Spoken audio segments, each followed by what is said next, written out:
गोरा नमः शिवाय। गोरा नमः शिवाय। गोरा नमः शिवाय। गोरा नमः शिवाय। गोरा नमः शिवाय। गोरा नमः शिवाय। गोरा नमः शिवाय। शिवाय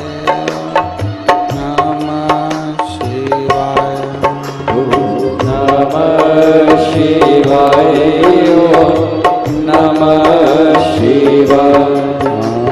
नमः शिवाय। नमः शिवाय। नमः शिवाय। नमः शिवाय। ओम नमः शिवाय। ओम नमः शिवाय। विश्वनाथ भगवान की, महाकालेश्वर भगवान की, ओंकारेश्वर भगवान की, कुबेरेश्वर महादेव की। हर हर महादेव। हर हर महादेव। हर हर महादेव। हर काशी विश्वनाथ, ओगड़दानी, त्रिकालदर्शी, कैलाशी, अविनाशी भगवान शिव, जिनकी पुनीत पावन शिव महापुराण की कथा संपूर्ण विश्व के कल्याण हेतु बाबा देवादिदेव महादेव की कृपा से, उनकी करुणा से आप और हमको श्रवण करने का सौभाग्य प्राप्त हुआ है।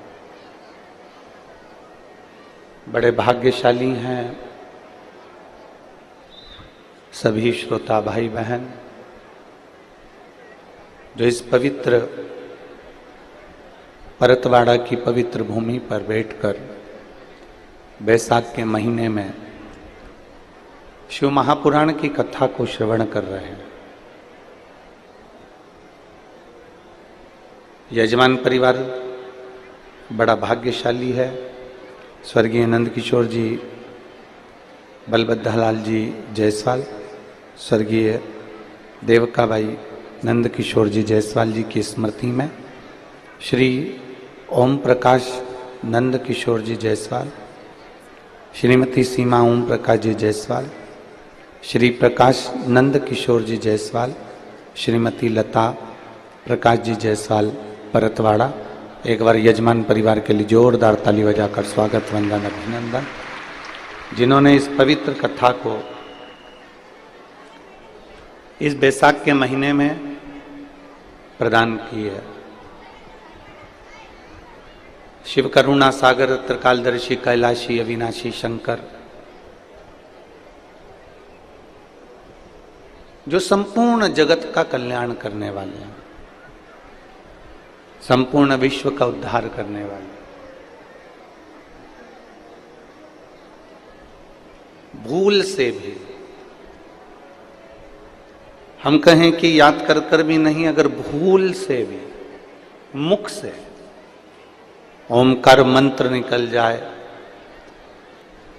भूल से भी मुख से नमः शिवाय निकल जाए, भूल से भी मुख से ओम नमः शिवाय निकल जाए, भूलवश मुख से शिव नाम निकल जाए, भूलवश मुख से श्री शिवाय नमस्तुभ्यम निकल जाए, भूलवश मुख से हर हर महादेव निकल जाए, भूलवश मुख से देवादिदेव महादेव का नाम किसी भी रूप में निकल जाए, तो भी वो जीव संसार के किसी भी क्षेत्र में उलझता नहीं है, वो सुलझ कर देवादिदेव महादेव की ओर आगे बढ़ ही जाता है। वो भटकेगा नहीं। हाँ, ये जरूर है कि थोड़ा परिश्रम करना पड़ सकता है, थोड़ा संघर्ष करना पड़ सकता है, जीवन है मानव का। अब मनुष्य का जीवन है तो संघर्ष तो निश्चित है। पृथ्वी पर अगर जन्म लिया है तो इतना मानकर चलना कि संघर्ष हमको करना पड़ेगा। मेरे राम जी महाराज पृथ्वी पर अगर प्रकट हुए तो उनको भी संघर्ष करना पड़ा। मेरे भगवान कृष्ण अगर पृथ्वी पर प्रकट हुए तो उनको भी संघर्ष करना पड़ा। भारत की भूमि पर जितने संत, जितने साधु, जितने सन्यासी, जितने तपस्वी, जितने साधक, जितने उपासक इस पृथ्वी पर जन्म लेते हैं, उनको संघर्ष करना ही पड़ता, उनको सहन करना ही पड़ता। आप इस अंदाजे से दूर हो जाओ कि दुनिया के लोग आपको छोड़ देंगे, ना ना ना। ईमानदारी से बोलना, किसी ने राम जी पर उंगली उठाने से, कोई राम भगवान पर भी उंगली उठाए तो भी मेरे राम जी महाराज सुनते रहे, क्योंकि उनको मालूम है कि ये मानव की देह है, इसमें श्रवण करना पड़े।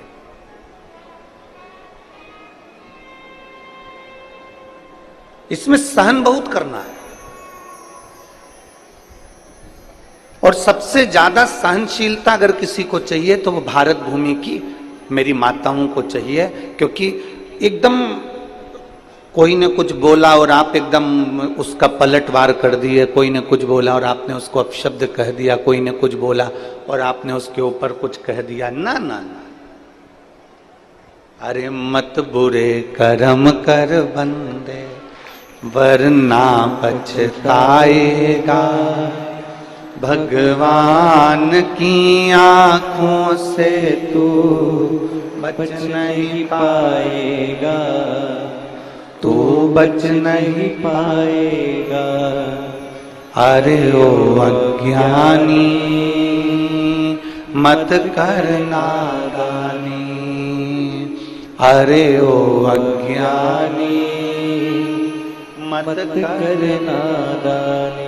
तेरे कर्म का फल भी तू ही पाएगा, जैसा किया तूने तेरे आगे आएगा।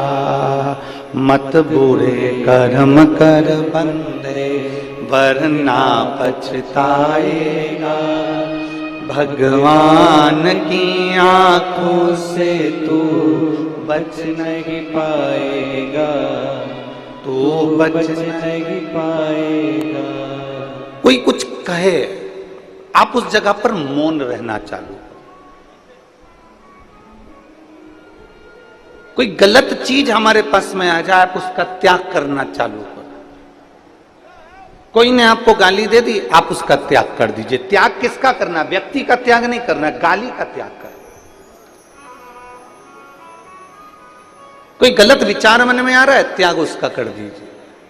त्याग व्यक्ति का नहीं करना, हमें गलत विचार का त्याग करना, गलत सोच का त्याग करना, गलत दृष्टि का त्याग करना। कई लोगों को देखा है हमने,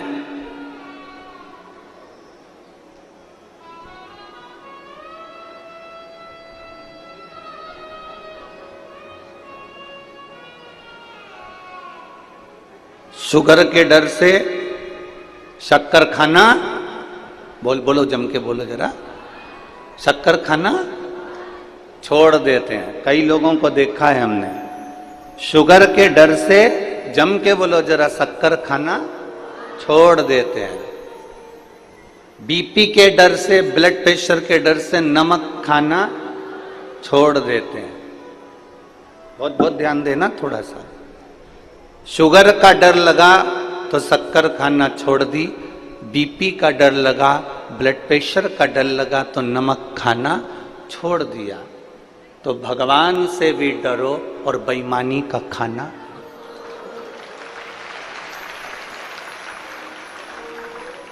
बेकार खाना छोड़ो। शुगर से डरे तो शक्कर खाना छोड़ी है, बीपी से डरे तो नमक खाना छोड़ा है। परमात्मा से थोड़ा सा डरिएगा और डर करिए, कोई गलत किसी ने कह दिया, हमें उस गलत बात को छोड़ देना। कोई गलत व्यसन आ गया, उस व्यसन को हमें छोड़ देना। गलत विचार आ गया, उस गलत विचार को हमें छोड़ देना। गलत कोई ने गाली दे दी, उस गाली को हमें, व्यक्ति को नहीं छोड़ना, उस गाली को छोड़ देना। मेरे भगवान कृष्ण को तो उनके बुआ के लड़के ही गाली बक रहे थे। मेरे भगवान कृष्ण को उनके बुआ के लड़के ही गाली बक रहे थे। इतनी गालियां दी गई, इतनी गाली दी गई, भगवान कृष्ण सुनते रहे। सुनते सुनते भगवान कृष्ण से कहा गया कि आपका बुआ का लड़का है, इसको तुम अब हटाओ यहां से, तुम्हारा संबंध खत्म कर दो, तुम्हारी रिश्तेदारी बंद कर दो। भगवान कृष्ण कहते हैं रिश्तेदारी बंद नहीं करूंगा, गाली को दूर कर दूंगा। हम क्या करते हैं, किसी ने हमको गाली दी तो हमने उससे बोलना, अरे जम के तो बोलो जरा, बोलना बंद कर दिया। सास ने गाली दी तो बहू ने तबेले जैसा मुंह बना लिया, भगोने जैसा मुंह बनाया, आज के बाद मैं सास से बात नहीं करूंगा। सास ने तुम्हारे बच्चे को डांट लगाई तो तुमने अपने बच्चे से कह दिया अब मत जाना दादी के पास में। अब दादी के पास जाने की जरूरत नहीं है, तेरी दादी अच्छी नहीं है, तुझे डांटती है ना, तुझे गुस्सा करती है ना, तुझे टॉफी नहीं दिलाती ना, तुझे आइसक्रीम नहीं दिलाती ना। बल्कि बहू को चाहिए कि बच्चे से कहे तेरी दादी बहुत अच्छी है। घर में अगर डांटेगी नहीं ना तो तू अच्छा नहीं बन पाएगा, इसलिए उसका डांटना जरूरी है। हम उसको गलत सीख दे रहे हैं, हम उसको गलत बात बता रहे हैं। किसी ने डांट दिया, हमने उससे बोलना बंद कर दिया। अरे यहां तक शंकर जी के मंदिर में जाऊं ना, बहुत सारी माताएं शिव जी के मंदिर में गई और शंकर जी को जल चढ़ा रही थी, तो किसी ने जम के ठेसा मार दिया ना, एकदम टुल्ला जम के, तो लोग उससे भी बात करना बंद कर दे। कोई अपशब्द कह रहा है तो हमने बात करना बंद कर दी, कोई ने गाली दे दी तो हमने बात करना बंद कर दी, कोई ने आड़ा टेढ़ा बोल दिया तो हमने बात करना बंद कर दी, कोई ने कुछ कह दिया तो हमने बात करना बंद कर दी। शिव महापुराण की कथा कहती है बात करना कभी बंद मत करो। कोई कुछ भी बोले, आग लगे बस्ती में, अपन रहो मस्ती में, क्या किसको रोइए, चादर तान के सोइए। अपने को मतलब नहीं होना चाहिए, अपने को तो खुशी होना चाहिए, अच्छा है हमारे पाप निकल रहे हैं। कोई ने आपको गाली दे दी ना, समझ लेना आपके पाप निकल रहे हैं। कोई ने आपको अपशब्द कह दिया ना, समझ लेना आपके पाप धुल रहे हैं। कोई आपको आड़ा टेढ़ा बोल दिया ना, समझ लेना आपके पाप सब समाप्त हो।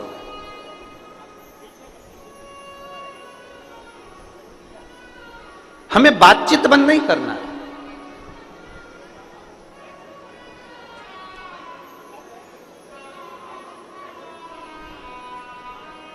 भगवान नारायण के चरणों में कौन बैठी रहती है?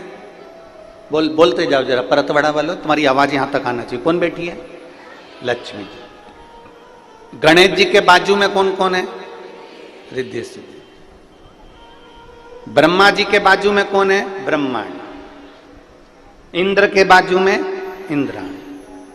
केवल एक शंकर भगवान की अर्धांगिनी माता पार्वती जी ऐसी हैं, शंकर जी के मंदिर में जाकर देखना कि दोनों आमने सामने बैठे हुए हैं, बाजू में नहीं है, आमने सामने। क्यों?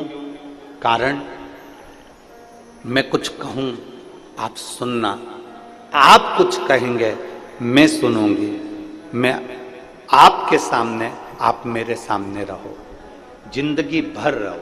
और एक आप और हम हैं, जरा सी कोई बात हो जाती है तो कहते हैं आज के बाद तेरा मुंह ही नहीं देखूंगी, तेरा मुंह ही नहीं देखूंगी।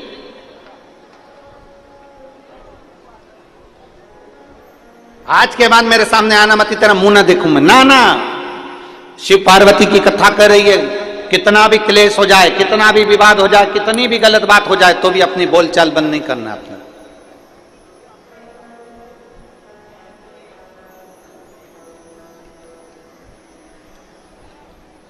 हम क्यों बंद करें?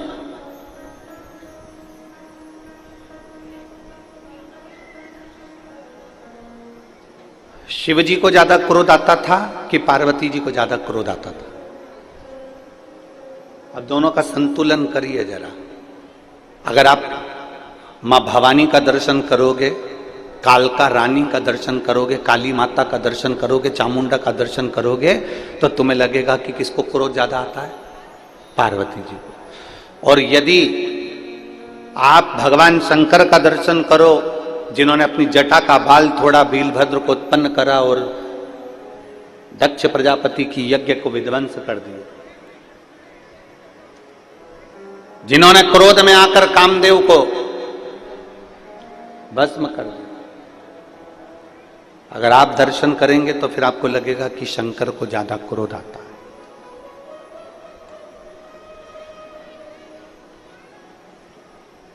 पर एक बार भी शंकर भगवान के मुख से यह नहीं निकला कि पार्वती तुझे क्रोध आता है। पार्वती जी ने एक बार भी मुख से यह नहीं कहा कि भोलेनाथ तुमको क्रोध आता है,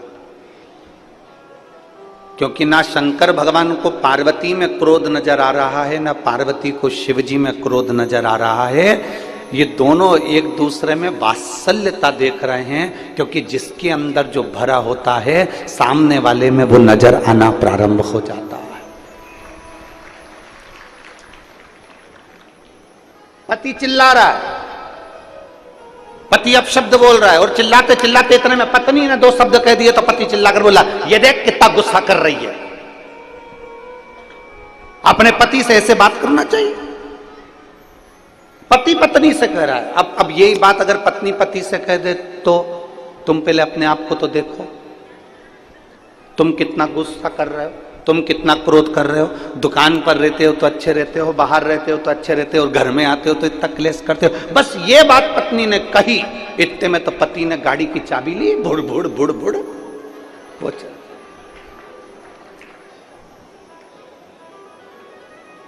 फिर गलत किसने कहा? जरा विचार करिए, बच्चा जब छोटा रहता है तो हम कहते हैं कितना नटखट है। बोलो बोलो, जम के बोलो, एक बार बोल के बताओ, बच्चा कितना नटखट है।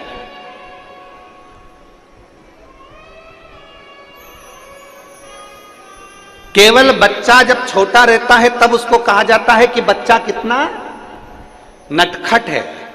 जब बड़ा होता है तो नट सारे ढीले हो जाते हैं, और बुढ़ापे आते आते से केवल खटखट ही रह जाती है।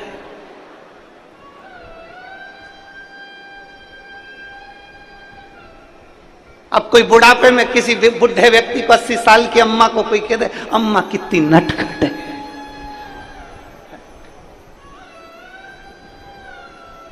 अब कोई कहे, हम हमारे जजमान को कह दे श्री ओम प्रकाश जी को कि ओम प्रकाश जी तुम कितने नटखट हो। अब कोई कहे, अवस्था में कोई नटखट कहेगा?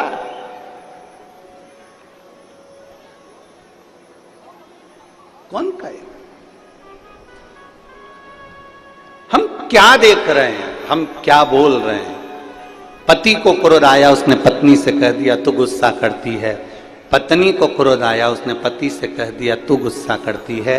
पर मेरे देवाधिदेव महादेव, मेरे शंकर, मेरे त्रिकालदर्शी, मेरे कैलाशी, मेरे अविनाशी, मेरे शंभु कभी पार्वती से नहीं कहते कि तू क्रोध करती है, क्योंकि शंकर को मालूम है जब दुष्टों का संहार करना है तो पार्वती का क्रोध करना जरूरी है।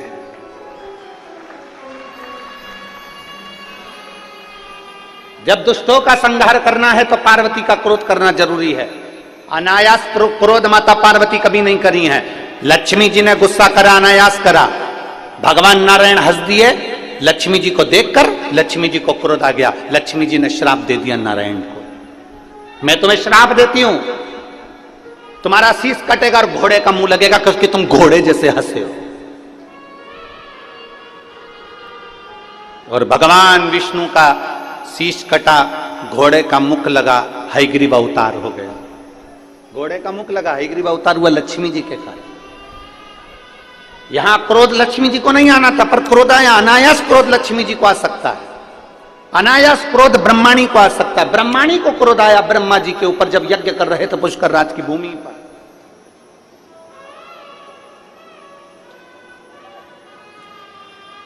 ब्रह्माणी को क्रोध आया जब पुष्कर राज की भूमि पर यज्ञ कर रहे थे और ब्रह्माणी के आने में देरी हो गई।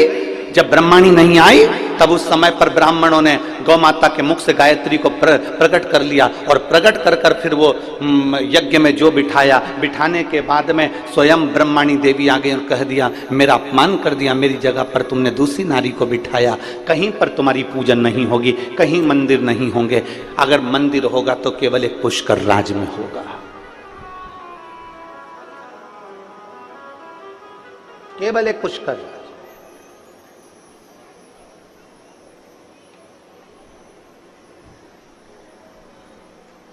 उसके सिवा कहीं मंदिर नहीं।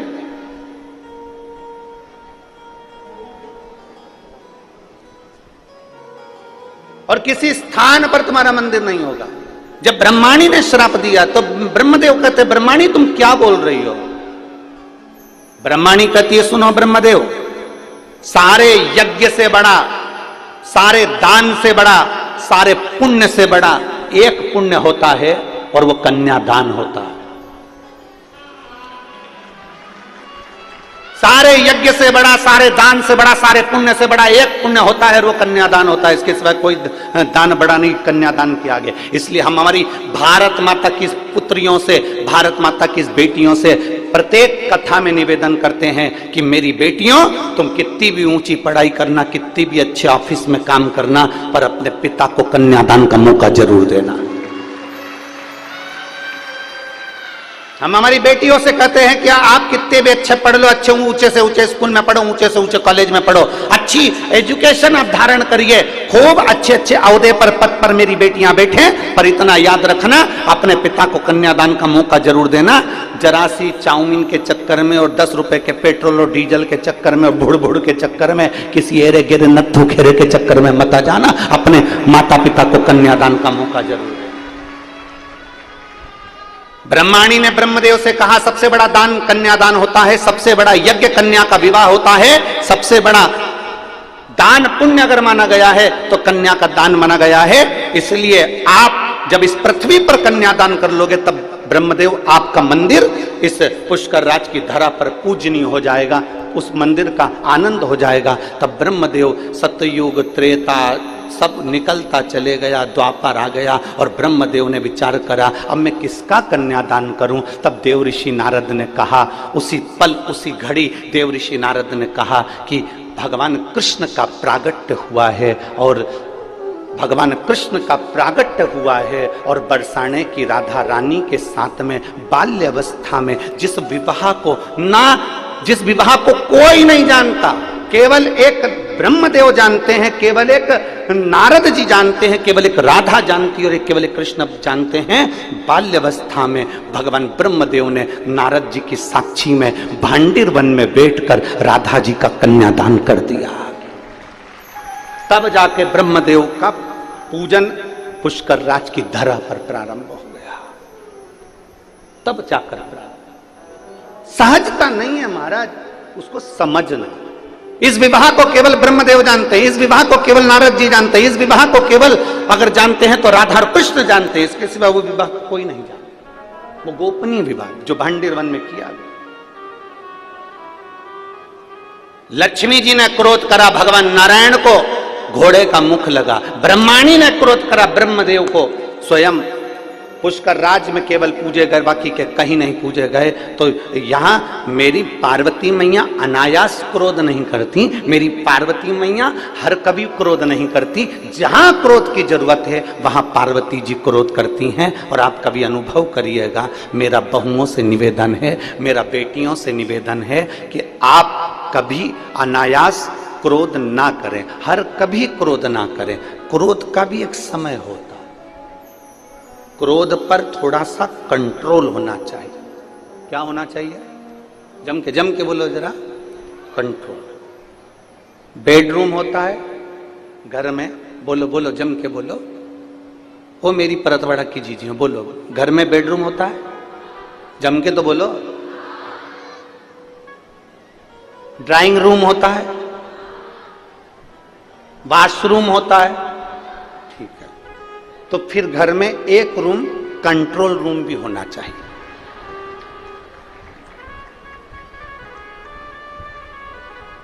बेडरूम है ना, इधर वाली जी जरा बोलो तो बेडरूम है ना, ठीक है। ड्राइंग रूम है ना, ओ जी हो, है ना, वॉशरूम है ना, तो फिर कंट्रोल रूम भी हो। जैसे गुस्सा आए उस रूम में जाकर बैठ जाओ, अपने आप को कंट्रोल करना प्रारंभ करिए।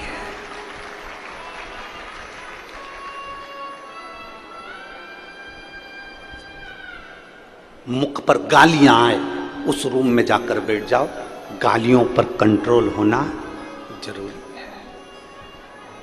गलत विचार आए कंट्रोल रूम में पहुंच जाओ, कंट्रोल करिए अपने गलत विचारों पर। आपकी वाणी अपशब्द बोल रही है,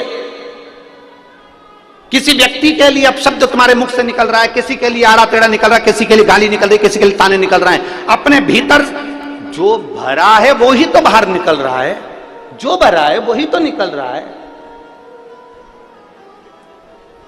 गुलाब जामुन खाओगे, आम की डकार आएगी क्या? अरे बोलो तो जम के। कल यहां पर एक वीडियो चल रहा था परतवाड़ा का कि यहां पर वो केरी का झोलिया मिल रहा था।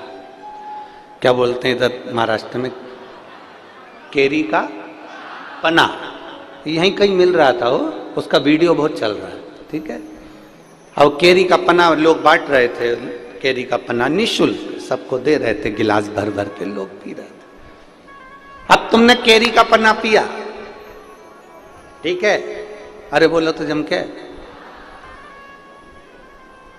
अब केली का पन्ना पीने के बाद में जलेबी की डकार आएगी क्या? काय की डकार आएगी? केरी के पन्ने की। जो अंदर भरा है डकार भी तो उसी की आएगी। अंदर अगर विकार भरे हैं तो विकार की डकार आएगी, गालियां भरी है तो गालियां ही डकार में निकलेगी, अपशब्द भरा है तो अपशब्द निकलेगा, घृणा भरी है घृणा निकलेगी। तुम्हारे अंदर जो भरा होगा जब तुम बोलोगे तुम्हारे अंदर से वही निकलेगा जो तुम्हारे अंदर कूट कूट कर जो घृणा नफरत अपशब्द भरा पड़ा है वो निकलेगा, बाहर निकलेगा।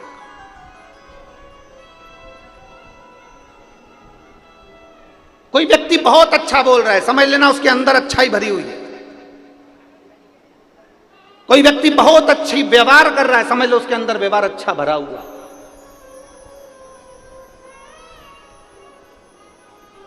इसलिए बारंबार कहते, इसलिए अवगुण बहुत किए दयालु मैंने अवगुण बहुत किए,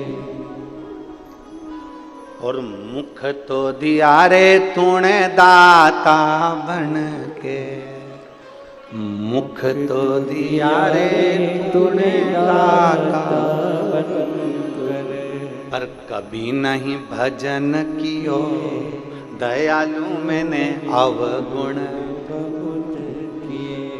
मुख तो तूने दाता बनकर दे दिया, पर मैंने इस मुख से केवल 24 घंटे लोगों की बुराई निंदा अपशब्द ताने गालियां आड़ा टेढ़ा बोलता रहा। और कान दिए रे तूने, बोलो बोलो बोलो, दाता बन के, पर कभी नहीं सत्संग सुनो। जब भी सुना केवल चुगली, केवल बुराई, केवल अपशब्द, केवल ताने, केवल गाली, केवल आड़ा टेढ़ा। और नयन दिए रे तूने, बोलो बोलो जम के बोलो जरा, दाता बन के, कभी नहीं दर्शन कियो, केवल दूरदर्शन कियो। दर्शन नहीं, केवल दूरदर्शन कियो।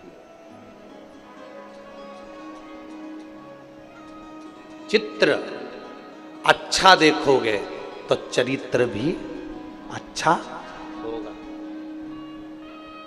ये बहुत सारे सीरियल, बहुत सारे नाटक टीवियों में आते हैं, बहुत सारे सीरियल।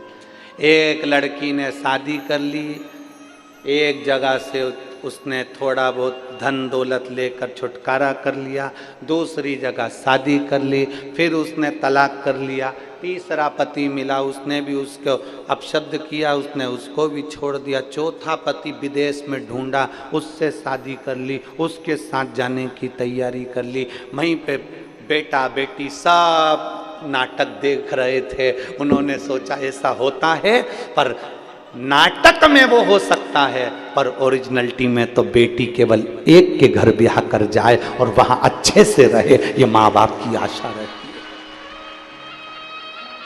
ये माता पिता की आशा रहती है। बेटी जाए ब्याह कर, उसका पति आदर करे, उसका पति सम्मान करे, उसका पति सत्कार करे।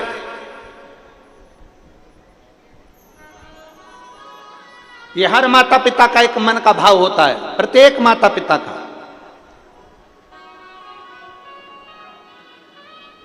इसलिए शिव महापुराण की कथा कहती है, तीन चीजें भगवान शंकर के साथ माता पार्वती का विवाह करते समय, भगवान शंकर के साथ विवाह करते समय भगवान हिमालय राज ने शंकर भगवान में तीन चीजें देखी। तीन चीजें महाराज,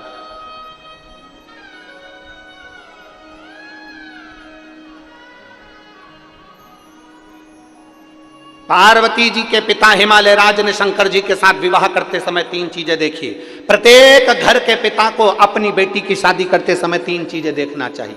पहला, संपत्ति मत देखना, कुल देखना, अच्छा कुल है कि नहीं, इसके घर में कहीं लड़कियों के साथ बहुओं के साथ अत्याचार तो नहीं हो रहा है, इसके घर में बेटियों के साथ में अपशब्द तो नहीं बोले जा रहे। हिमालय राज ने पार्वती जी का विवाह करते समय तीन चीजें देखी थी। प्रत्येक घर का पिता बेटी की शादी करते समय तीन चीजें देखे। संपत्ति मत देखना, तुम्हारी बेटी के भाग्य में संपत्ति होगी तो वो ढेरों की संपत्ति बनवा देगी, और अगर भाग्य में नहीं होगी तो पेट्रोल पंप भी बिगवा देगी। उसका क्या? अगर संपत्ति देखोगे, 4-4, 5-5 गाड़ी देखकर लड़की की शादी कर दी, पेट्रोल पंप देखकर लड़की की शादी कर दी, दुकान देखकर लड़की की शादी कर दी, और मालूम पड़े वो धीरे धीरे धीरे धीरे लड़का ना जाने कौन से दोस्तों की संग बैठ गया, और मालूम पड़े एक बार शेयर मार्केट में बैठा, डब्बा गोल करके आ गया, पूरा पेट्रोल पंप, गाड़ी ने बंगला सब 2 मिनट में चले गया। इसलिए शास्त्र कहता है संपत्ति मत देखो, बेटी की शादी करने से पहले कुल देखिए। दूसरे नंबर पर बेटी की शादी करने वाले पिता को दूसरी चीज देखना चाहिए जो हिमालय राज ने देखा। चेहरा मत देखना, लड़के का चरित्र देखना कि वो बेटी के लायक है कि मालूम पड़े हैंडसम, स्मार्ट। अब स्मार्ट तो फोन भी होता है, क्या करें? तो क्या फोन से शादी कर लोगे? स्मार्ट है नहीं, स्मार्ट तो फोन भी होता है। हिमालय राज जी ने अपनी बेटी पार्वती का विवाह करने से पहले तीन चीजें देखी। पहला, उन्होंने संपत्ति नहीं देखी, कुल देखा। दूसरे नंबर पर उन्होंने चेहरा नहीं, अब आपको बोलना है, क्या देखा? चरित्र देखा। लड़का कहीं गलत पीने खाने में तो नहीं, व्यसन में तो नहीं, बेकार जगह तो नहीं जाता, कहीं और इसका संबंध तो नहीं। मालूम पड़े हमारी बेटी जिंदगी भर रोहे कि मालूम चेहरा तो अच्छा था, स्मार्टफोन जैसा था, नजर भी अच्छा आ रहा था, कभी कभी एप्पल जैसा भी था। पर बेटी को दुख हो तो क्या मतलब का वो एप्पल का फोन किस काम का जब तुम्हें चलाना ही नहीं आए? तो बोलो तो सही ईमानदारी से, क्या काम का? गांव का कोई व्यक्ति बेचारा फसल का काम करे ना, जो जमीन में खेती बाड़ी करे, उस व्यक्ति को कोई बहुत बड़ा एप्पल का फोन दे दे, नहीं तो वो तो जाके कह दे छोरा से मेरे को नहीं चाहिए, मेरे से चले ही नहीं, मारे तो कीपैड ला के दे दे, छोटा सा नंबर दबाऊं और बात हो जाए और बाद में बात खत्म, मेरे से तो बस इतना सा चले। अभी भी यहाँ पर कई माताएं ऐसी बैठी है, कई माताएं बैठी है जिसको बड़ा बड़ा फोन चलाना नहीं आता, तो छोटा सा फोन से काम चला ले। भले उसका लड़का 10,000 20,000 का चला है, पर वो तो वो 500-700 का चला ले, बहुत है, होता बहुत।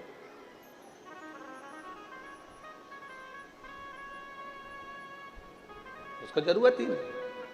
चेहरा मत देखना, क्या देखना? चरित्र देखना। शिव महापुराण की कथा कहती है उसका धन नहीं, उसकी कमाई नहीं। शिव महापुराण की बात कथा कहती है, तीसरे नंबर पर कहती है कि उसका धन वैभव सब अलग चीज है। तीसरे नंबर पर शिव महापुराण हिमालय राज की कथा कहती है पार्वती जी के विवाह के लिए कि लड़के की संगति देखो, संग किसका है।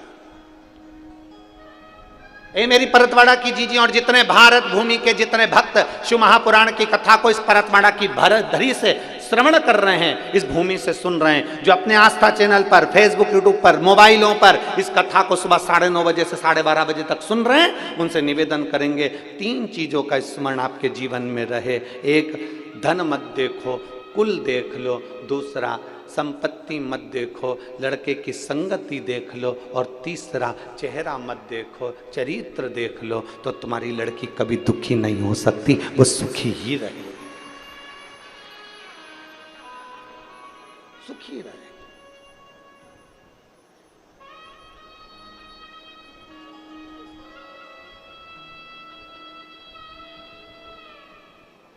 इसलिए शिव के सिवा कहीं दिल ना लगा,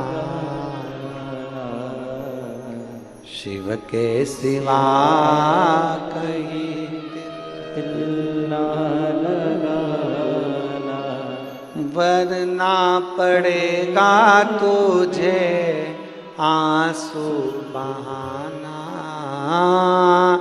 वरना पड़ेगा तुझे आंसू बहाना, शिव के सिवा कहीं दिल ना लगा।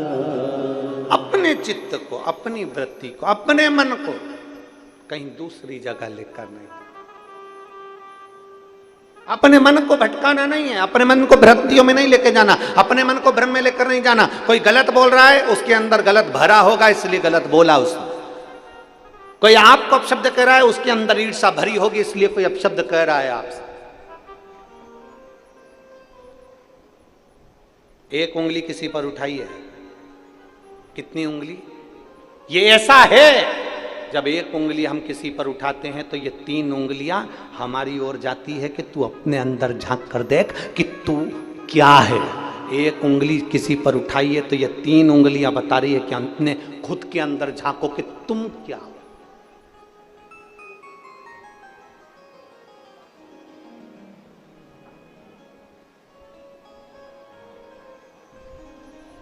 सास बहू की गलतियां निकाले, बहुत निकाले, खूब निकाले।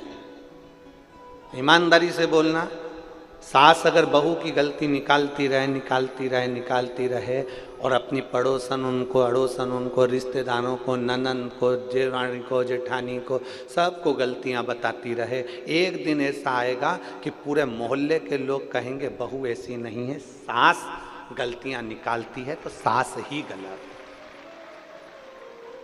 बहू दिन भर सास की गलतियां निकालती रहे, जब मायके जाए तब गलती, जब जाए तब गलती, बहन आए तो गलती बताए, कोई आए तो गलती, पति को गलती बताए। तो एक दिन ऐसा आता है कि लोग भी समझ जाते हैं सास गलत नहीं, गलत ये है। आप एक उंगली किसी पर उठाइए, उसमें से गलतियां छांटना प्रारंभ करिए। एक उंगली किसी पर उठाइए, ये 3 उंगलियां आपकी ओर जाकर बताती है कि तुम अंदर से क्या हो, तुम्हारे भीतर भरा क्या है, तुम कैसे हो। ये 3 उंगलियां बताती है कि तुम्हारे अंदर कितना क्या भरा पड़ा है।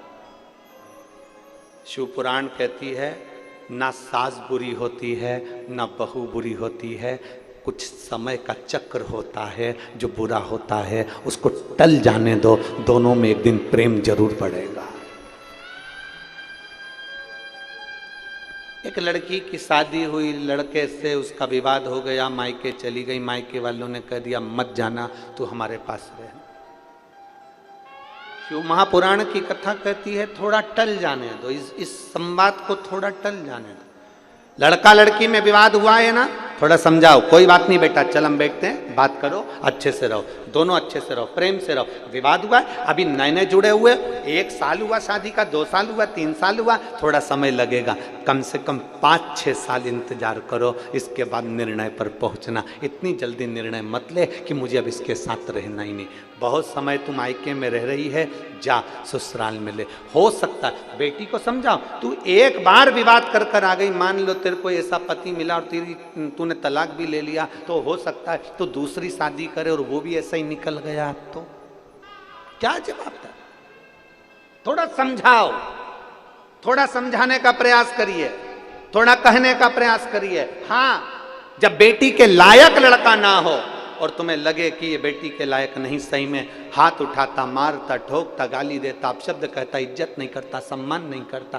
कितनी बड़ी बात, एक बुजुर्ग व्यक्ति मरते मरते 4 बातें अपने लड़के को कहकर चले गए।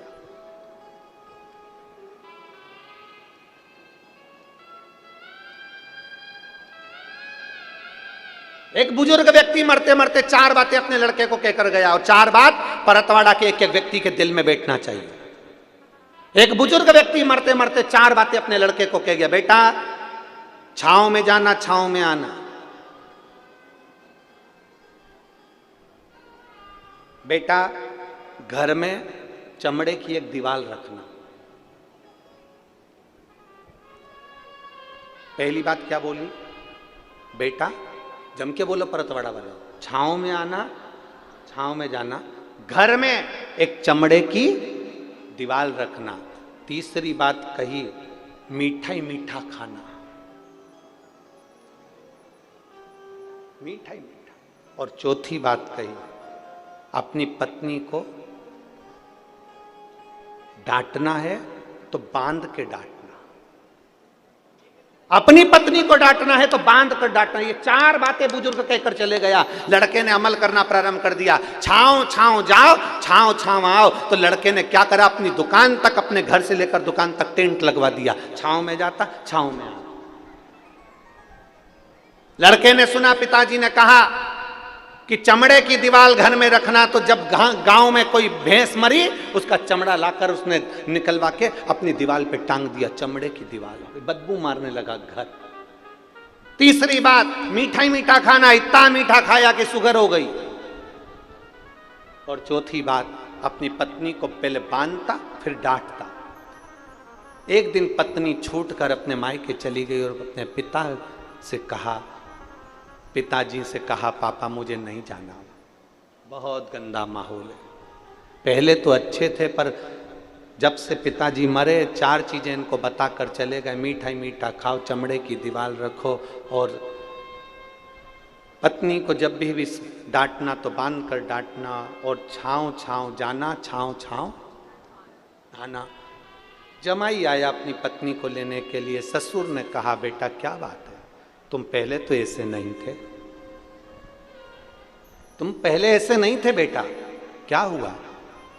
तो कहा, मैंने अपने पिताजी का कहना माना है। मेरे पिताजी मरने से पहले ये सब चीजें बोल कर गए थे, बस बता ही रहे थे 4 चीजें, और पिताजी मर गए, उन्हें समझाया नहीं मुझको। मैंने जो सुना वैसा मैंने करा। पिताजी कह गए थे छाँव में जाना, छाँव में आना, तो मैंने अपनी दुकान तक, घर से लेकर दुकान तक टेंट लगवा दिया। लड़की के पिताजी ने कहा, तुमने अपने पिता के शब्दों को सही से धारण नहीं करा। तुम्हारे पिताजी ने कहा था छाँव में जाना, छाँव में आना, मतलब जब भी अपने व्यापार के लिए जाना, दुकान पर जाना, तो सुबह जाना और शाम को आना। छाँव में जाना, छाँव में आना, मतलब सुबह जल्दी जाओ, सूरज उगते से अपने व्यापार को चालू करो, और रात्रि को जब सब आनंद के साथ में छाँव हो जाए, सारा व्यापार बंद कर कर फिर आओ। इसको कहते हैं छाँव में जाना, छाँव में आना। तूने टेंट लगवा दिया, इसको छाँव में जाना, छाँव में आना नहीं कहते। फिर कहा, मेरे पिताजी ने कहा था मीठा ही मीठा खाना, अर्थात तेरे पिताजी ने कहा था हमेशा ईमानदारी की खाना, कभी गलत मत खाना, नमक मत खाना, मीठा खाना, अपनी इज्जत से खाना। और जब ईमानदारी का कोई खाता है तो वो मीठा ही कहलाता है, भले लड्डू ना खाए पर वो ईमानदारी की मिठाई ही होती है। मेरे पिताजी ने कहा था चमड़े की दीवार घर में जरूर रखना। तेरे पिताजी ने कहा था कोई एक व्यक्ति घर में ऐसा रखना जो तुझे सतमार्ग बताता रहे, तेरी इज्जत कराता रहे और तुझे सम्मान के शब्द बोलता रहे। चमड़े की दीवार मतलब वो व्यक्ति जो तुमको उन्नति की सीढ़ी पर लेकर जाए। चमड़े की दीवार से मतलब है वो व्यक्ति जो चमड़े का शरीर है जिसका, और तुम्हें ज्ञान उपदेश दे, तुम्हें समझाए, तुम्हें अग्रण्य लेकर जाए, वो चमड़े की दीवार के बराबर होता है। घर में एक चमड़े की दीवार रखना मतलब एक मित्र, एक परिवार का सदस्य ऐसा रखना जो तुम्हें सतमार्ग बताए, वो चमड़े की दीवार है। और चौथे नंबर पर पत्नी को बांध कर डांटो मतलब पत्नी को कभी 4 लोगों के सामने मत डांटना, अकेले कमरे में ले जाकर डांटना, इसको कहते हैं बांध कर डांटना। तू अपनी पत्नी की इज्जत क्यों गिरा रहा है? 4 दोस्तों के सामने पत्नी को अपशब्द कह दिया, रिश्तेदार आए तो उनके सामने अपशब्द कह दिया, नंदे आई तो उनके सामने अपशब्द कह दिया, नंदोई आए तो उनके सामने अपशब्द कह दिया, छोटे कई देवरानी खड़ी रहती है और पति आया और अपनी पत्नी को डांट दिया। 4 देवरानी के सामने उस जेठानी की क्या इज्जत होगी, उसका सम्मान क्या होगा? 4 दोस्तों की पत्नी के सामने आए और डांट दिया, उन 4 दोस्तों की पत्नी के सामने पत्नी की इज्जत क्या होगी? इसलिए उस ससुर ने, उस पिता ने कहा था कि पहले बांधना फिर डांटना, अर्थात अपनी पत्नी को कहीं 4 लोगों के सामने कुछ मत कहना, कहना तो कमरे में ले जाकर कहना। बस इतनी सी बात थी। उस व्यक्ति ने चरण पकड़ लिए, ससुर जी मैंने अपने पिता के शब्द को गलत सोच लिया था, मैंने अपने पिता के शब्द को गलत सोच लिया था।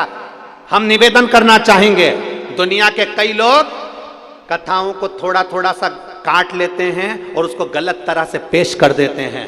कभी बन सके गलत तरह से पेश करने से पहले उस कथा को पूरी सुनना कि सियोर वाले महाराज ने बोला क्या था, उस कथा को पूरी निकालिए, सुनिए, इसके बाद आप कहिए कि कथा गलत है कि सही है। कहने वाला कुछ भी कह दे, अपशब्द बोलने वाला अपशब्द कह दे। एक बहू ने कुछ कहा, सास ने गलत मतलब निकाल लिया। 4 तरह के लोग होते हैं, 4 तरह का मतलब निकालते हैं। पहले कथा को पूरा सुनो कि उस कथा का विस्तार वर्णन क्या करा गया है, उस कथा में बोला क्या गया था, उस कथा में कहा क्या गया था। छोटी सी बात लोगों ने, जैसे लोग कह दिए बेलपत्री पर, अरे गुरुजी ने क्या कहा था, पहले मेहनत करो, अपनी पूरा परिश्रम करना, फिर एक बेलपत्र शहद की ले जाकर समर्पित करना देवाधिदेव महादेव को। लोगों ने आधा काटा, आधा छाटा, थोड़ा सा निकाला और प्रस्तुत कर दिया। उसको समझो कहां से बोला गया है, कहां से लिया गया है, क्यों बोला गया है, किस लिए बोला गया है, उस प्रसंग को समझने की जरूरत है। उठाया, कह दिया, प्रस्तुत कर दिया ना। उस लड़के ने अपने पिता के 4 वचन को गलत सोच लिया था, टेंट लगवा दिया, मीठा ही मीठा खाया, शुगर हो गई, भैंस मर गई, चमड़ा लाकर दीवार पर टांग लिया, चमड़े की दीवार हो गई, और पत्नी का हाथ बांध कर डांटे। तो ये कहां की रीति है? पिता के शब्द को समझना जरूरी है, व्यक्ति के शब्द को समझना जरूरी है। घर में सास बोलती है, बहू को समझना जरूरी है, और बहू बोले तो सास को समझना जरूरी है। इतनी जल्दी निर्णय पर मत पहुंचना कि मुझे अब इसके साथ नहीं रहना, नहीं, साथ रहो और साथ रहकर उसको अच्छा करने का प्रयास करो कि मेरी जिंदगी इसी को ठीक करने में करना है। अब दूसरे को अच्छा करना है तो पहले क्या करना पड़ेगा? जम के बोलो जरा। बहू को अच्छा बनाना है तो सास को क्या करना पड़ेगा? बोलो बोलो, जम के बोलो री परतवाड़ा वाली जी। पहले क्या करना पड़ेगा? खुद को अच्छा बनना पड़ेगा। गायत्री परिवार वाले कहते हैं हम सुधरेंगे, बोलो बोलो जम के, हम सुधरेंगे युग सुधरेगा, हम बदलेंगे युग बदलेगा। पहले बदलना किसको पड़ेगा? हमें अपने आप को। पहले सुधरना किसको पड़ेगा? हमें अपने आप। जब हम ही नहीं सुधर रहे तो फिर दुनिया क्या सुधरेगी? हम ही नहीं सुधर रहे। एक पंडित जी प्रवचन में कह रहे थे 4 महीना चतुर्मास में बैंगन नहीं खाना चाहिए। पंडित जी प्रवचन में कह रहे थे 4 महीना चतुर्मास में बैंगन नहीं खाना चाहिए। पंडित जी घर गए, उनकी पत्नी ने मूंग की दाल बनाई। पति चिल्ला कर दौड़ा, मैं अभी परसों के दिन बैंगन लेकर आया था, तूने बैंगन नहीं बनाया। पत्नी बोली तुम्ही ने तो प्रवचन में कहा था कि चतुर्मास में 4 महीना बैंगन नहीं खाना चाहिए। पति माथा ठोक कर बोला चौकी की कथा को चूल्हे तक क्यों लाई? वो तो मैं प्रवचन में कह रहा था, तूने अपने आप में अमल कर लो। हम जो कहें पहले अपने आप में अमल करना चाहिए। हम जो बोलें पहले अपने आप पर अमल करना चाहिए। हम बहू को कह रहे हैं बेटा ऐसा रहिए, बेटा ऐसा करिए। हम खुश हो रहे हैं अपने जमाई को देखकर। यहां जितनी माताएं बैठी हैं सब अपने जमाई को देख के बड़ी खुश होती हैं। मेरा जमाई इतना बढ़िया, मेरी लड़की को रोज घुमाने ले जाता है। मेरा जमाई इतना बढ़िया, मेरी बेटी कह दे तो मायके लेकर आता है। और वही की वही जो तुम्हारा जमाई कर रहा, वही की वही तुम्हारा छोरा तुम्हारी बहू के साथ करे तो क्यों बुरा लगे? फिर क्यों बुरा लगता? मेरा जमाई मेरी बेटी को मायके लेकर आता है, मेरा जमाई मेरी बेटी को रोज घुमाने ले जाता है, और तुम्हारी बहू को तुम्हारा बेटा रोज गाड़ी पे घुमाने ले जाए तो तुम्हारा मुंह भगोड़ा हो जाए। दूर के ढोल, अरे बोलो तो परथवाड़ा वालों, दूर के ढोल सुहावने। तुम्हारा जमाई बेटी को आइसक्रीम खिलाए तुम्हें अच्छा लगे, मेरा जमाई हीरा। और तुम्हारा बेटा तुम्हारी बहू को आइसक्रीम खिलाए तो जीरो। वो भी तो किसी का जमाई है, वो भी तो किसी की बेटी है। जब तुम्हें मेरा जमाई मेरी बेटी को जब घूमने जाए ना तब गाड़ी दिलाए, जब घूमने जाए वो क्या बोलते हैं एयर रिंग दिलाए, एयर रिंग। जब घूमने जाए तब उसको अंगूठी दिलाए। और तुम्हारी बहू को तुम्हारा बेटा दिलाए तो बड़े खुश हुआ करो कि जैसे आज आपके जमाई की बात सुनकर आपको गर्व होता है, उसी तरह मेरी बहू के घर के लोगों को भी मेरे बेटे को देखकर गर्व होना चाहिए।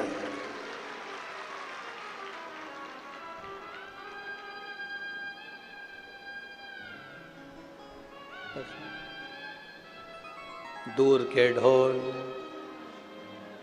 शिव के सिवा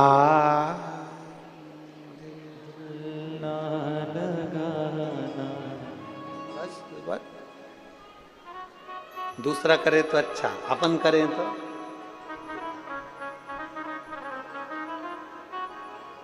अपन करें तो बेकार। स्वयं को सुधारिए।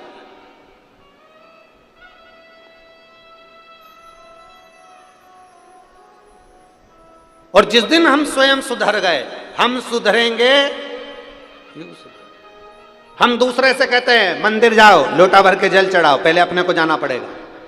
हमने दूसरे से कहा तेरे यहां ऐसा हो रहा है तो तू पशुपति व्रत कर, उसने पशुपति व्रत करे और उसका काम हो गया, और तूने पशुपति व्रत करे और नहीं हुआ। क्यों? क्योंकि तेरा विश्वास पक्का नहीं था। उसने तेरे वचन पर विश्वास करा और उसने काम किया और हो गया। एक पत्र है देखिए,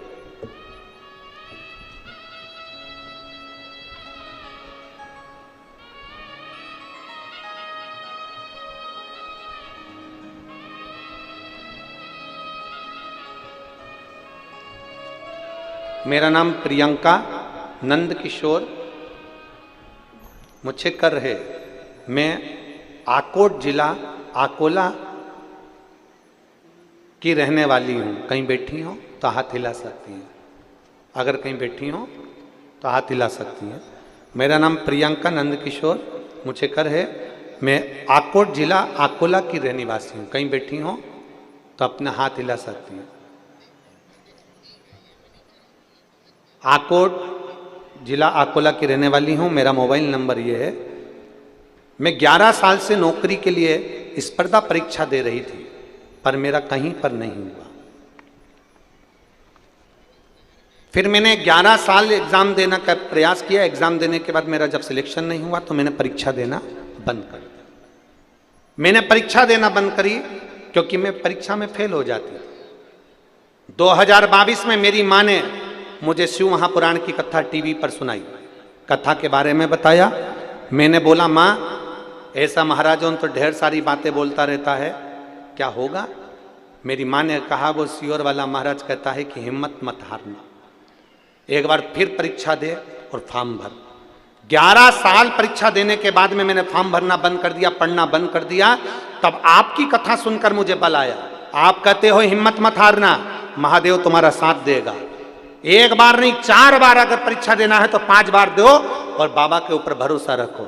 मैंने अपनी माँ के कहने पर टीवी पर कथा सुनना प्रारंभ करी और फिर मैंने पशुपतिनाथ का व्रत किया। एक बार मेरा पशुपति व्रत पूरा हो गया, उसका कोई फल नहीं मिला। मेरी माँ कहती है कोई बात नहीं, दूसरी बार फिर कर। 2 महीने बाद मैंने पशुपतिनाथ का फिर व्रत करा, पर मेरा उस व्रत से भी कोई सिलेक्शन नहीं हुआ। तब मेरी साथ की सहेलियों ने कह दिया व्रत करने से अगर किसी को सिलेक्शन हो जाता तो ना जाने कितनों का हो जाता। तब मैंने व्रत नहीं करा, पर मेरी माँ ने कहा एक बार फिर व्रत कर। तब मैंने तीसरी बार व्रत करा और बाबा की कृपा का क्या गुणगान करूं, आज मैं सरकारी स्कूल में शिक्षक के पद पर मेरी एडमिशन हुआ। मैं बाबा को धन्यवाद देती हूँ।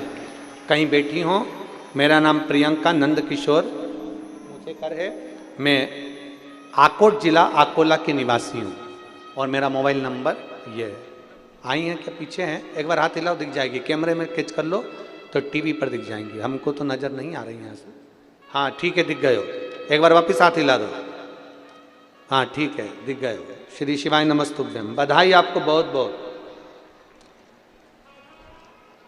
प्रयास करो, थोड़ा थोड़ा संघर्ष करना पड़ सकता है, थोड़ी मेहनत करना पड़ सकती है, पर आगे बढ़ने का प्रयास करें।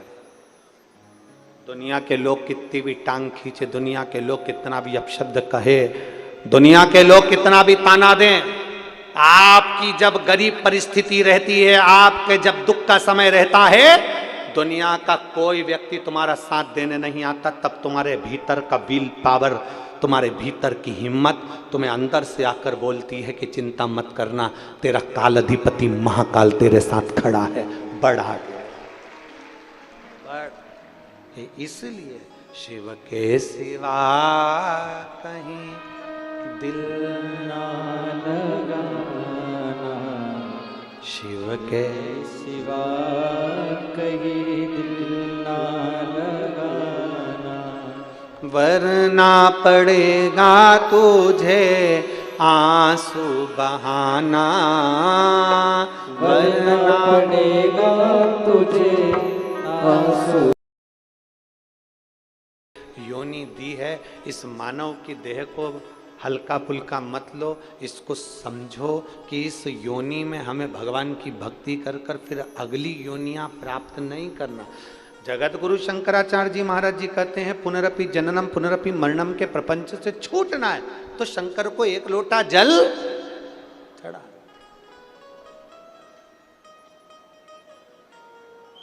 और यह मत सोचना कि बहुत बड़ा शिवालय मिले, बहुत बड़ा शंकर का मंदिर मिले, वहीं जाकर जल चढ़ाएंगे। ना ना ना, तुम्हारे घर के करीब में, तुम्हारे घर के पास में, तुम्हारे घर के नजदीक में जो शिवालय वहां जाकर जल चढ़ा, वहां चले जाओ।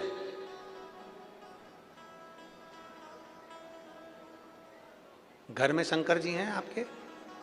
किस किस के घर में है? जरा हाथ उठाओ तो जरा। सबके यहाँ है? रखो रखो, बहुत बढ़िया। हमने एक बार पहले बात कही थी, कई लोग एक प्रश्न करते हैं कि गुरुजी क्या घर में केवल एक ही शंकर जी रखना चाहिए? क्या घर में एक शिवलिंग रखना चाहिए कि 2 रखना चाहिए? कितने शिवलिंग हम घर में रख सकते? तब हमने शिव महापुराण के माध्यम से वर्णन किया था, तुम्हारे घर में 1 शिवलिंग है, 2 शिवलिंग है, 3 शिवलिंग है, 4 शिवलिंग है, 5 शिवलिंग है, सब चलेगा। तुम्हारे घर में 10 शिवलिंग है, वो भी चलेगा। तुम्हारे घर में 11 शिवलिंग है, वो भी चलेगा। तुम्हारे घर में 12 शिवलिंग है, वो भी चलेगा। सारे देवी देवताओं की मूर्तियां 1 या 2 चल सकती है, पर शंकर का शिवलिंग तो अनगिनत तुम्हारे घर में रह सकता है। वो शंकर तुम्हारे घर में जितना है उसमें ये मत सोचना कि मेरे घर में 1 है तो मैं 1 ही रखूं, 2 है। हाँ, ये भी जरूरी है कि ज़्यादा बढ़ाने की जरूरत नहीं, जान करके मत बढ़ा। तुम्हारे घर में है, सास के समय का है, तुम कहीं गई थी, ले आई थी, रखा है, ठीक है, सेवा कर रहे हो, ठीक है। अब कई लोग कहते हैं गुरुजी अगर शंकर भगवान का शिवलिंग है तो उसका रोज पूजन जरूरी है। हम कहते हैं अगर मान लो कहीं जाना है, कहीं जाना है और घर में शिवलिंग है तो उस पर एक बेलपत्र चढ़ाकर तुम 10 दिन के लिए भी चले जाओगे ना तो भी मेरा शंकर कभी तुम्हारे ऊपर रुष्ट नहीं होगा। मेरा शिव जी कभी नहीं कहेगा कि तूने मेरे ऊपर जल नहीं चढ़ाया। वो प्रसन्न की प्रसन्न ही रहेगा, वो प्रसन्न की प्रसन्न ही रहेगा। उसकी प्रसन्नता कम नहीं होगी, वो प्रसन्नता का भाव उसके अंदर रहेगा। अब दुनिया के लोग कहते हैं कई बार कि शंकर जी गुस्सा कर देते हैं, अगर तुम ऐसा नहीं करोगे तो भगवान शंकर क्रोध कर देंगे। कई लोग कहते हैं तुमने पशुपति व्रत ऐसा कर दिया इसलिए शंकर जी ने क्रोध कर दिया। ना ना ना, तुमने क्रोध, शंकर भगवान अपने भक्त पर कभी क्रोध करते ही नहीं है। जैसे घर का दादा अपने पोते पर कभी क्रोध नहीं करता, थोड़ा बहुत अगर चिल्ला भी देगा ना तो बाद में उसको गोदी में बिठाकर अपनी जेब में से 5 रुपए निकाल के टॉफी का दे ही देता है, वो दे ही देता। एक बार दोनों हाथ उठाकर हर हर महादेव, वो दादा है, वो पिता है, वो कभी अपशब्द कहता ही नहीं।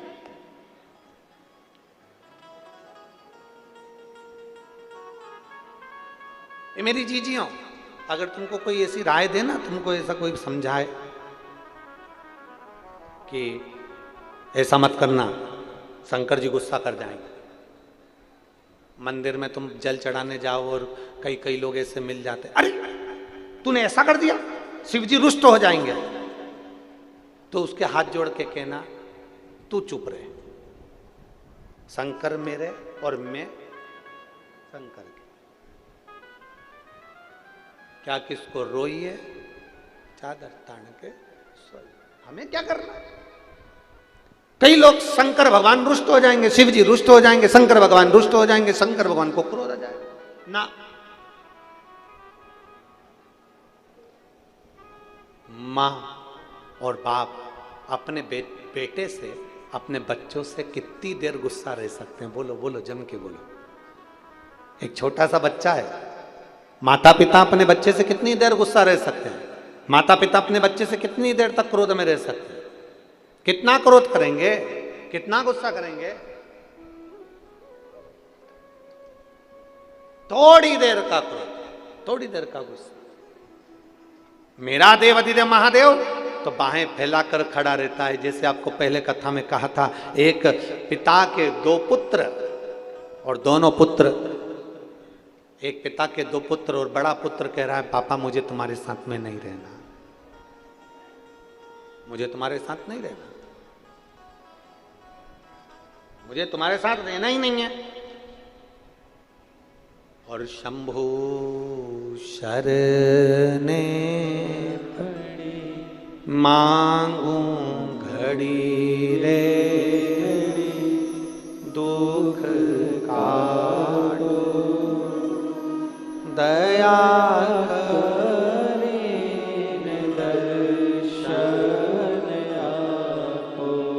शंभु शरण पड़ी मांगू घड़ी रे घड़ी दुख काटो दया दर्शन। एक पिता के 2 पुत्र हैं। बड़ा पुत्र कह रहा है मुझे तुम्हारे साथ नहीं रहना, मुझे मेरा जायदाद का हिस्सा दो, मुझे जाने दो। पिताजी ने प्रॉपर्टी के 3 हिस्से कर दिए, एक हिस्सा खुद का, दूसरा बड़े बेटे का, तीसरा छोटे बेटे। जायदाद का हिस्सा लिया, बड़ा बेटा शहर चले गया और बड़ा बेटा शहर गया और बड़ा बेटा जैसे ही शहर में जाता है उसके मित्र बन जाते हैं, जैसा हमने पहले कथा में कहा, ताली, थाली और प्याली। सब बर्बाद हो गया। बर्बाद होकर कुछ नहीं बचा। जब बर्बाद होकर कुछ नहीं बचा तो अपने घर को जाने को आतुर।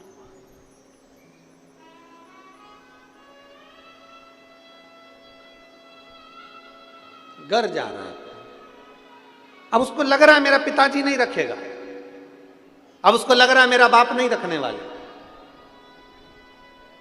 रोता बिलखता घर गया। पिताजी खेत पर काम कर रहे थे और पिताजी खेत पर काम कर रहे और अपने बेटे को जो देखा तो पिता ने बाहें फैला ली। बेटा दौड़ कर आया और अपने बाप के गले लग गया, अपने पिता के गले। पिताजी, जो आपने प्रॉपर्टी का हिस्सा दिया था वो मेरा सारा बर्बाद हो गया, सब गए। कोई बात नहीं। पिताजी ने कहा, धन चले गया, तू तो आ गया ना, चिंता मत कर, ये धन और जोड़ लेंगे, चिंता मत कर, मेरी बाहें फैली हैं, गले लग जा। पिता ने उसको गले लगा लिया। अपने बेटे को बाप ने गले लगाया और गले लगाकर अपने बेटे से कहा, तुझे चिंता करने की जरूरत नहीं है।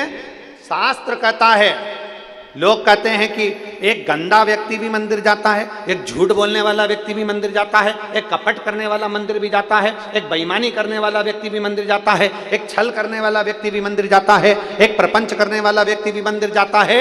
मेरे शंकर भगवान सबको अपने गले से लगाते हैं, किसी को नहीं छोड़ते, सबका कल्याण करते हैं। वो किसी को अनाथ नहीं छोड़ते, क्योंकि उसका नाम विश्वनाथ, वो विश्वनाथ है।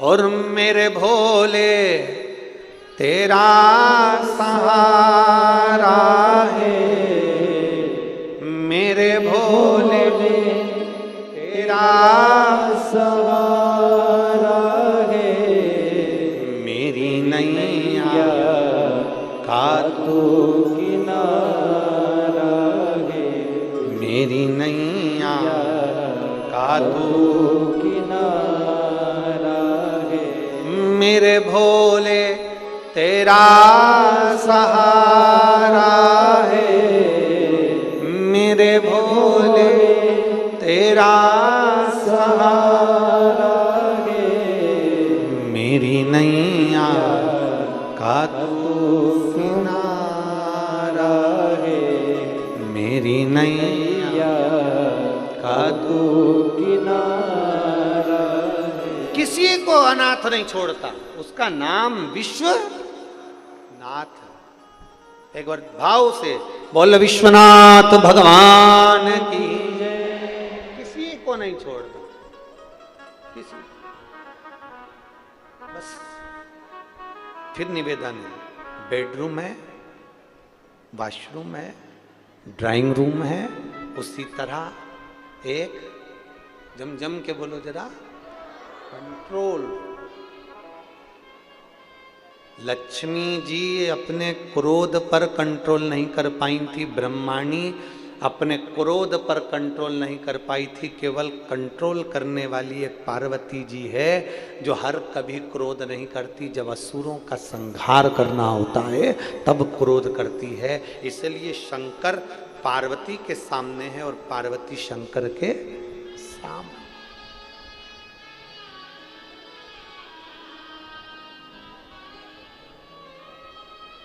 शिव जी में, मेरे भोलेनाथ जी में एक सबसे बड़ा गुण है, सबसे बड़ा गुण।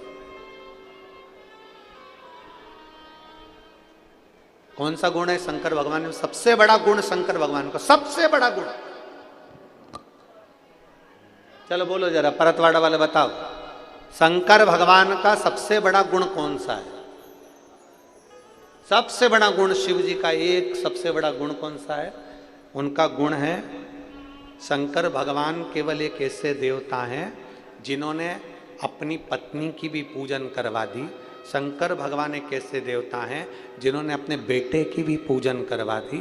शंकर भगवान केवल एक ऐसे देवता हैं जिन्होंने अपने नंदी की भी पूजन करवा दी। शंकर भगवान केवल एक ऐसे देवता हैं जिनने अपने पोते शुभ लाभ की भी पूजन करवा दी। शंकर भगवान एक ऐसे देवता हैं जिनने पड़पोते अमोद और प्रमोद की भी पूजन करवा दी। शंकर भगवान एक ऐसे देवता हैं जिन्होंने अपनी लड़की अशोक सुंदरी की भी पूजन करवा दी। शंकर भगवान एक ऐसे देवता हैं जिन्होंने अपनी 5 बेटी जया, बोलो विषहरा, शामरी बारी, दौतली, देव, ये 5 बेटियों की भी पूजन करवा दी। शंकर भगवान एक ऐसे देवता हैं जिन्होंने अपने गले में पड़े हुए सांप की भी पूजन करवा दी। शंकर भगवान एक ऐसे देवता हैं जिन्होंने मस्तक पर चढ़ी हुई बेलपत्र की भी, बोलते जाओ जम के, पूजन करवा दी। शंकर भगवान एक ऐसे देवता हैं जिन्होंने अपने तन पर चढ़ी हुई भस्म की भी पूजन करवा दी। शंकर भगवान एक ऐसे देवता हैं जिन्होंने मस्तक पर रखी हुई गंगा की भी पूजन करवा दी। शंकर भगवान एक ऐसे देवता हैं जिन्होंने मस्तक पर रखे हुए चंद्र की भी पूजन करवा दी। और शंकर भगवान एक ऐसे देवता हैं जो शंकर का नाम हमेशा